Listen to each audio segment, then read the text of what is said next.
Hello friends, जय माता दी। कैसे हैं आप सब दोस्तों। वैसाख माह के शुक्ल पक्ष की एकादशी है और इसके उपलक्ष्य में मोहिनी एकादशी का पर्व मनाया जा रहा है। इस व्रत को करने वाले मनुष्य को कहा जाता है हजारों गौओं के दान का पुण्य प्राप्त होता है।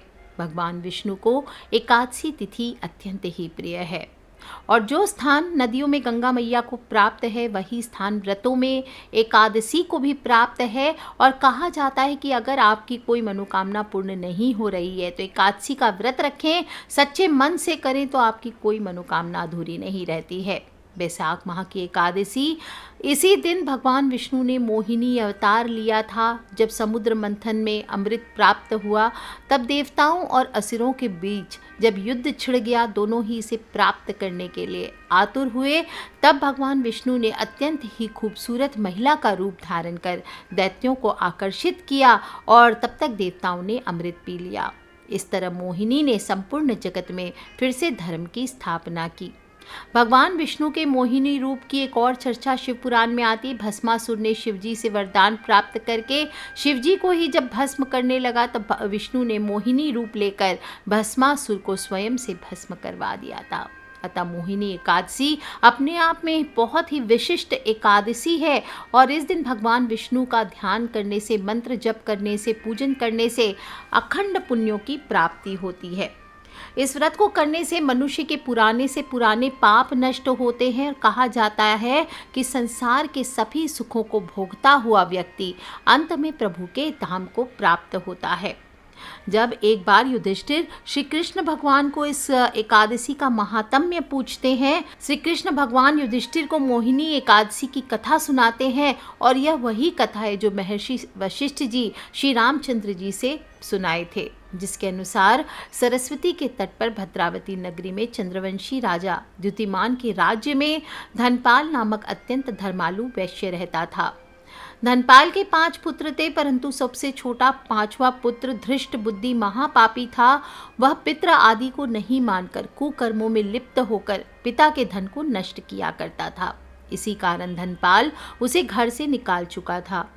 भूख प्यास से अति दुखी होकर वह चोरी चमारी करने लगा, पकड़ा गया और राजा ने उसे नगर से निकाल दिया। वन में बहेलिया बनकर जगह जगह जानवरों को मार मार कर खाने लगा।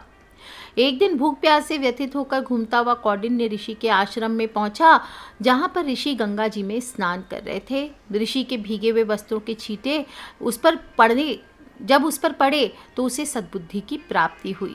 उसने कौंडिन्य से हाथ जोड़कर अपने पापों से मुक्ति का उपाय पूछा, जिस पर ऋषि ने उसे मोहिनी एकादशी का विधिवत व्रत करने का आदेश दिया।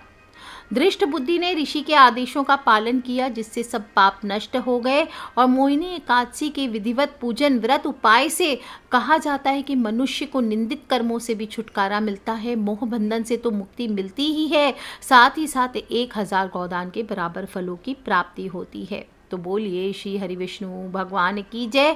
30 अप्रैल को रात को 8:28 से एकादशी तिथि का प्रारंभ हो रहा है। 1 मई को रात्रि में 10:09 तक रहने वाला है। ऐसे में उदया तिथि के अनुसार मोहिनी एकादशी का व्रत 1 मई को ही रखा जाएगा। रवि योग भी है इस दिन, बहुत सारे अच्छे योग हैं। रवि योग और ध्रुव योग भी आ रहा है जो कि इस दिन के महत्व को दोगुना कर रहा है। तो इस दिन आप जो भी छोटे छोटे काम करना चाहते हैं कीजिए, आपको बहुत ही फ़ायदा मिलने वाला है। और व्रत का पारण सभी लोगों को 2 मई को सुबह 5:40 से 8:19 तक करना चाहिए।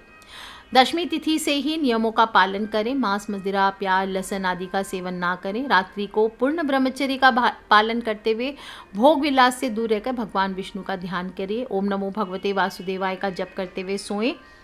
एकादशी के दिन सुबह जल्दी उठें, हथेलियों के दर्शन करें, धरती माता को प्रणाम करें, घर के मुख्य द्वार की साफ सफाई करें, हल्दी के जल का छिड़काव करें, तोरण सजाएं, रंगोली सजाएं, लकड़ी का दातुन ना करें। इस दिन नींबू हो, जामुन हो या आम के पत्ते हो, ये लेकर चबा लेना चाहिए। उंगली से कंठ साफ कर सकते हैं और नहीं तो पानी से 12 बार कुल्ला कर लीजिए। स्नान कीजिए, गंगा मैया में स्नान कर सकते तो अच्छी बात। घर में ही कुशा और तुलसी का लेप बना करके उससे स्नान कर सकते हैं। गंगा जी में स्नान कर सकते हैं, गंगा जल डाल के स्नान कर सकते हैं। किसी भी तरीके से स्नान करके सुंदर से हल्के रंग के वस्त्र पहने, लाल, पीले, गुलाबी, हरे, ये रंग के वस्त्र धारण करने चाहिए। नीले काले, गहरे नीले काले वस्त्र धारण ना करें। 1 लोटा जल सूर्य देव को प्रतिदिन देना ही है, बताती हूँ, वो दीजिए। और इसके बाद दक्षिण मुखी होकर के पितृ के निमित्त 1 लोटा जल अवश्य अर्पित करें। और इसके बाद भगवान श्री हरि की प्रतिमा के सामने संकल्प लेकर के प्रण करें कि आज मैं चोर, पाखंडी, दुराचारी मनुष्यों से बात नहीं करूंगा, ना किसी का दिल दुखाऊंगा। रात्रि को जागरण कर कीर्तन करूंगा, ओम नमो भगवते वासुदेवाय, इस मंत्र का जप करूंगा। राम हो, कृष्ण हो, नारायण हो, आदि विष्णु के सहस्त्र नाम को कंठ का भूषण बनाऊंगा। भगवान विष्णु से हाथ जोड़कर स्मरण करें, प्रार्थना करें, हे त्रिलोकीनाथ, मेरी लाज आपके हाथ, मुझे इस प्रण को पूर्ण करने की शक्ति प्रदान करना। मैं श्री हरि की प्रसन्नता एवं मोक्ष की कामना से इस मोहिनी एकादशी के व्रत को धारण करता हूँ। हे प्रभु, मेरा ये व्रत अच्छे से पूर्ण हो, इसके लिए आप मुझे अपनी शरण में लीजिए। इस संकल्प को करने के बाद षोडश उपचार विधि से भगवान की पूजा करें। बताया था मैंने लास्ट भी वीडियोस में कि आप पीपल के पत्तों का उपाय कर सकते हैं, भगवान विष्णु का स्थापना कर सकते हैं, उनको दक्षिणावर्ती शंख आदि से आप स्नान करवाइए, शुद्ध जल से स्नान कराइए और पंचामृत से अभिषेक करा सकते हैं। पीताम्बरधारी हैं प्रभु, तो स्नान करके उनको पहुँच करके अच्छे से जनेऊ धारण कराएं, पीले रंग के वस्त्र धारण कराएं, चंदन चढ़ाएं, चंदन का ही इत्र लगाएं और तिलक पर, जो आप चंदन का तिलक लगाएंगे उस पर सफ़ेद तिल आपको चेपने चाहिए। केसर का भी तिलक कर सकते हैं और पीले ही फूलों से बाबा का श्रृंगार करें। और फिर एक रुई की बाती घी में जला करके उसमें थोड़ी सी हल्दी या केसर डाल सकते हैं, वो दीपक जलाइए, चंदन से धूप कीजिए। 11 केले का उपाय लास्ट वीडियो में बताया, वो कर सकते हैं। और जो भी भोग आदि लगाएंगे इस दिन, आप भगवान को, प्रभु को कोई भी भोग लगा सकते हैं। फलाहार का भोग लगाइए, फलाहारी खीर बनाइए, जो भी भोग आप लगाएंगे। केले चढ़ा सकते हैं भोग के रूप में, स्वयं से ना खाएं इस दिन केले। तुलसी पत्र अवश्य चढ़ाइए। तुलसी पत्र कैसे चढ़ाना है बता चुकी हूँ कि मस्तक पर चढ़ाएं, पैरों पे तुलसी नहीं चढ़ानी चाहिए। ऋतुफल चढ़ा सकते हैं, साबूदाने की खीर का भोग लगाएं। अगर जीवन में बहुत ज़्यादा अमंगल हो रहा है, बार बार बाधाएं आ रही है, बुराइयां आ रही है, दरिद्रता आपके जीवन में घर कर चुके हैं, तो इन सभी कष्टों और बुराइयों के नाश हेतु भगवान श्री हरि विष्णु पर आप केले के पत्तों का उपाय कीजिए। केले के पत्ते का उपाय मैंने लास्ट वीडियो में बताया है, सुन लीजिए। और नहीं तो आगे शत्रु शमन के लिए एक छोटा सा उपाय बताती हूँ। एक कागज़ ले लीजिए, अगर आपके जीवन में बहुत बहुत गहरे शत्रु हैं, बहुत ज़्यादा कोई खास परेशान कर रहा है आपको, आप आगे नहीं बढ़ पा रहे जीवन में, आपको परेशान कर रखा है, तो आपको एक काम करना है। एक पेपर ले लीजिए, उस पर आप लाल पेन से या कुमकुम से अपने शत्रु का नाम लिख दीजिए। अब उस पर साबुत उड़द की काली जो साबुत उड़द होती है वो लेकर के 38 दाने और 40 चावल के दाने, ये गिन के अलग कर लीजिए। थोड़ा नमक रख दीजिए, थोड़ी सी राई रख दीजिए, 2 लहसुन की कली, प्याज के 4 सूखे छिलके और 7 सूखी लाल मिर्च, ये आपको उसके ऊपर रख देना है। और हाथ जोड़कर विष्णु भगवान का ध्यान करना है, स्मरण करना है और 7 बार ओम नमो भगवते वासुदेवाय, ओम नमो भगवते वासुदेवाय, ओम नमो भगवते वासुदेवाय, ओम नमो भगवते वासुदेवाय, ऐसा बोल करके प्रभु से प्रार्थना करें कि जिसने जो किया है आपके ऊपर, जो आपके घर को परेशान कर रहा है, उसके ऊपर स्वयं सभी परेशानियां उसके घर पर पड़ जाए, सब उसके जीवन पर पड़ जाए। इस प्रकार से आप प्रभु से प्रार्थना कीजिए और फिर उस पर्सन का नाम काले पेन से काट दीजिए। अब इसको काटने के बाद वो सभी चीज़ें कागज़ में मोड़ दीजिए और एक खड्डे में दबा दीजिए। खड्डा पहले ही छोटा सा खड्डा कर लीजिए, कहीं भी कोई खाली ज़मीन पर, आपके अपने घर के कंपाउंड के अंदर नहीं करना है इस उपाय को, इस बात का ध्यान रखें। घर से कहीं दूरी पे, किसी मंदिर में, कहीं पे तालाब के किनारे, कहीं भी कर सकते हैं, वहाँ पर दबा दीजिए और ऊपर से नींबू निचोड़ देना है। अब नींबू निचोड़ते समय भी आपको शत्रु का नाम लेते रहना है। आप देखेंगे उसका अपने आप ही शमन हो जाएगा। वो आपके विरुद्ध अगर कोई षड्यंत्र रच रहा है, कोई ऑफिस में कोई कोलीग परेशान कर रहा है, कोई दुकानदार है कंपटीशन में आसपास जो आपको परेशान कर रहा है, कोई ऐसी जगह आपकी चलती चलती दुकान बंद कर दिया है, तो आप इन सभी चीज़ों से परेशान हैं, तो आप इस उपाय को अवश्य करिए। अगर आपके पास नींबू नहीं है तो गड्ढे में डाल करके एक टुकड़ा कपूर के साथ सभी चीज़ों को जला दीजिए। और इस प्रकार से करने से आप देखेंगे अकारण ही अगर कोई शत्रु आपको बिना बात की शत्रुता मन में स्वयं से ही गलतियों से पाल के बैठा और आपको परेशान करता है, तो आपको ये उपाय अवश्य करना चाहिए। कई बार क्या होता है, आपके घर पर रोज़ कोई ना कोई आपदा आने लगती है, परेशानियां बढ़ती चली जा रही है, कमने का नाम नहीं ले रही है, तो हमेशा बताती हूँ बरकत नहीं हो रही है, घर में पैसा आ रहा है पर टिक नहीं रहा है, तो आपको एक एकाक्षी नारियल लेना चाहिए। अब अभिमंत्रित होना चाहिए एकाक्षी नारियल। अगर एकाक्षी नारियल ना मिले तो आप कस्तूरी मृग की कस्तूरी होती है वो भी ले सकते हैं, या फिर हत्ता जोड़ी या सियार सिंगी का भी उपाय कर सकते हैं, या फिर 11 गोमती चक्कर ले लीजिए और इनको पीले या काले रंग के रेशमी कपड़े में, ध्यान रखना है सूती नहीं, रेशमी कपड़े में आप सिल करके घर के बाहर इसको लटका देना है।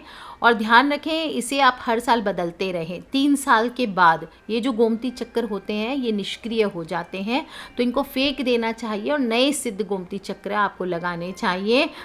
ध्यान रखें गोमती चक्र जो प्रत्येक साल है उसका कपड़ा बदलना है आपको 3 सालों तक। उसको निकाल लीजिए, दिवाली पर, होली पर, जब भी इच्छा हो कट कर दीजिए, पुराना कपड़ा फेंक दीजिए, उसको गंगा जल में 1 रात्रि के लिए भिगो दीजिए और अगले दिन ओम महालक्ष्मी नमः, ओम महालक्ष्मी नमः करके 3 साल तक आप इसको इस्तेमाल कर सकते हैं।